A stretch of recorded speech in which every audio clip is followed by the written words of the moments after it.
कहानी है चित्तौड़ की खूबसूरत रानी पद्मावती और उनकी खूबसूरती के पीछे पागल सुल्तान अलाउद्दीन खिलजी की। रानी पद्मावती, जिनको पद्मिनी के नाम से भी जाना जाता है, इनका नाम इतिहास के स्वर्णिम अक्षरों से लिखा गया है। रानी पद्मावती के पिता सिंघल प्रांत के राजा थे, जो आज के समय में श्रीलंका में पड़ता है। उनका नाम गंधर्व सेन था और माता का नाम चंपावती था। रानी पद्मावती बाल्यकाल से ही अत्यंत खूबसूरत और मनमोहक थी। महाराज गंधर्व सेन ने अपनी पुत्री के विवाह के लिए स्वयंवर रचाया था, जिसमें भाग लेने के लिए भारत के अलग अलग राज्यों से बड़े बड़े राजा महाराजा आए हुए थे। उसी स्वयंवर में मौजूद थे चित्तौड़ के राजा रवल रतन सिंह। रानी पद्मावती का विवाह स्वयंवर विजेता चित्तौड़ के राजा रवल रतन सिंह के साथ बड़े ही धूमधाम से हुआ। राजा रतन सिंह एक बहादुर और साहसी योद्धा थे। वह एक प्रिय पति होने के साथ ही एक बेहतर शासक भी थे। वे चित्तौड़ के राज्य को बड़े कुशल तरीके से चला रहे थे। उनके शासन में वहां की प्रजा हर तरीके से सुखी थी। राजा रतन सिंह को कला में भी काफी रुचि थी। उनके दरबार में एक काफी बुद्धिमान लोग थे। उनमें से एक प्रसिद्ध संगीतकार राघव चेतन भी मौजूद थे, जो रतन सिंह के काफी प्रिय थे। ज्यादातर लोगों को इस बात की जानकारी नहीं थी कि राघव चेतन एक जादूगर भी था। वे अपने इस कला का उपयोग शत्रुओं को चकमा या अचंभित करने के लिए आपातकालीन समय में इस्तेमाल करता था। एक दिन राघव चेतन काला जादू करते हुए रंगे हाथों पकड़ा गया। जब राजा को इस बारे में पता चला कि राघव चेतन गुप्त रूप से काला जादू करता है, तो राजा ने उसे राज्य से अपमानित करके निकाल दिया। इसके बाद राघव चेतन ने दिल्ली की तरफ जाने की ठानी और वहां जाकर वे दिल्ली के पास एक घने जंगल में छुपे रहे, जहां सुल्तान अक्सर शिकार के लिए आया करते थे। एक दिन सुल्तान शिकार करने जंगल पहुंचे ही थे, तभी राघव चेतन ने बांसुरी बजाना शुरू कर दिया। बांसुरी की आवाज सुनकर सुल्तान ने बांसुरी बजाने वाले को ढूंढने का आदेश दिया और तब राघव चेतन स्वयं उनके सामने आए। तभी सुल्तान ने उनसे अपने साथ दिल्ली के दरबार में आने का आदेश दिया और दिल्ली जाकर राघव चेतन ने चित्तौड़ राज्य की सैन्य शक्ति, चित्तौड़गढ़ की सुरक्षा, वहां की संपत्ति और वहां के साम्राज्य से जुड़ा एक एक राज खोल दिया। यहाँ तक कि राघव चेतन ने दिल्ली के सुल्तान को चित्तौड़ के राजा रवल रतन सिंह की धर्मपत्नी रानी पद्मिनी की खूबसूरती के बारे में भी बताया। उनकी खूबसूरती के बारे में सुनने के बाद अलाउद्दीन उन्हें मन ही मन चाहने लगे थे। राघव चेतन की बातें सुनकर अलाउद्दीन खिलजी ने कुछ ही दिनों में चित्तौड़ राज्य पर आक्रमण करने का मन बना लिया और अपनी एक विशाल सेना चित्तौड़ के लिए रवाना कर दी। चित्तौड़ पहुंचते ही अलाउद्दीन के हाथ निराशा लगी, क्योंकि उन्होंने पाया कि चित्तौड़ को चारों तरफ से सुरक्षित तरीके से सुरक्षा प्रदान की गई है, लेकिन वो रानी पद्मिनी के सुंदरता को देखने का और इंतजार नहीं कर सकते थे। इसलिए उन्होंने राजा रतन सिंह के लिए यह संदेश भेजा कि वो रानी पद्मिनी को बहन मानते हैं और उनसे मिलना चाहते हैं।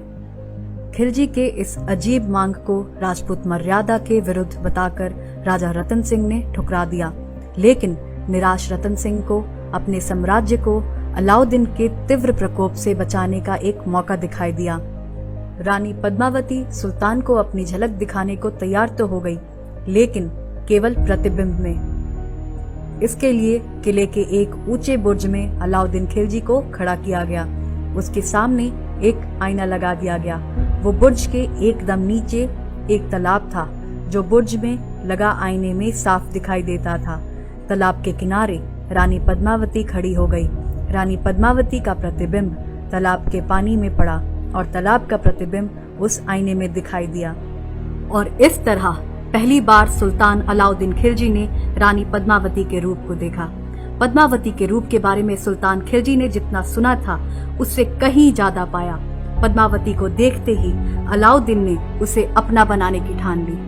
शर्त के अनुसार चित्तौड़ के महाराजा ने अलाउद्दीन खिलजी को आईने में रानी पद्मावती का प्रतिबिंब दिखा दिया और फिर अलाउद्दीन खिलजी को पूरे मेहमान नवाजी के साथ चित्तौड़ किले के सातों दरवाजे पार कराकर उनकी सेना के पास छोड़ने गए। इसी अवसर का लाभ उठाकर अलाउद्दीन खिलजी ने राजा रतन सिंह को बंदी बना लिया और इसके बाद उसने संदेश भेजवाया कि महाराजा रतन सिंह को जीवित देखना है तो रानी पद्मावती को तुरंत अलाउद्दीन खिलजी की खिदमत में किले के बाहर भेज दिया जाए। राजा रतन सिंह को अलाउद्दीन खिलजी के गिरफ्त से सकुशल मुक्त कराने के लिए रानी पद्मावती ने सोनगढ़ के चौहान राजपूत जनरल गौरा और बादल के साथ मिलकर सुल्तान को उसके ही खेल में हराने की ठानी और कहा कि अगली सुबह रानी पद्मावती को उनके यहाँ भेज दिया जाएगा। और फिर सुबह 150 पालकी मंगवाई गई और उन्हें किले से अलाउद्दीन के कैंप तक ले जाया गया। लेकिन पालकी के अंदर रानी पद्मावती और उनके दासियों के भेष में लड़ाके योद्धा मौजूद थे। योद्धाओं ने दिल्ली के सेना पर आक्रमण कर दिया और इसी चालाकी से राजा रतन सिंह को अलाउद्दीन के गिरफ्त से छुड़ा लिया गया और रतन सिंह को सुरक्षित रूप से महल पहुंचा दिया गया। कहा जाता है कि वासना और लालच इंसान की बुद्धि हर लेती है। अलाउद्दीन खिलजी के साथ भी कुछ ऐसा ही हुआ। सुल्तान को जब खबर लगी कि उनके साथ छल हुआ है तो इस बात को सुनकर सुल्तान आग बबूला हो गए और उसने तुरंत ही चित्तौड़ पर आक्रमण करने का निर्णय लिया। राजा की सेना सुल्तान की सेना से बहुत छोटी थी, लेकिन रतन सिंह के पास युद्ध के अलावा और कोई दूसरा रास्ता नहीं था और उन्होंने युद्ध का आदेश दिया और किले का दरवाजा खोलकर युद्ध के लिए तैयार हो गए। किले का दरवाजा खुलते ही अलाउद्दीन और उसकी सेना ने आक्रमण कर दिया। इस भीषण युद्ध में पराक्रमी राजा रतन सिंह वीर गति को प्राप्त हो गए। उनकी सेना भी हार गई और अलाउद्दीन खिलजी ने चित्तौड़ के किले को जीत लिया। युद्ध में राजा रतन सिंह और अन्य राजपूत योद्धा की मारे जाने की खबर सुनकर रानी पद्मावती ने जौहर करने का निर्णय लिया। जौहर एक ऐसी प्रक्रिया है जिसमें सारी महिलाएं अपने दुश्मन के साथ रहने की बजाय स्वयं को विशाल अग्निकुंड में न्यौछावर कर देती हैं। जब अलाउद्दीन खिलजी किले के अंदर प्रवेश करते हैं तो उनके हाथ लगती है सिर्फ निराशा, धुआं और राख। कहा जाता है आज भी चित्तौड़ की महिलाओं को और रानी पद्मावती के जौहर करने की बात को लोग आज भी गर्व से याद करते हैं। कहते हैं राजपूत सर कटा सकते हैं लेकिन सर झुका सकते नहीं।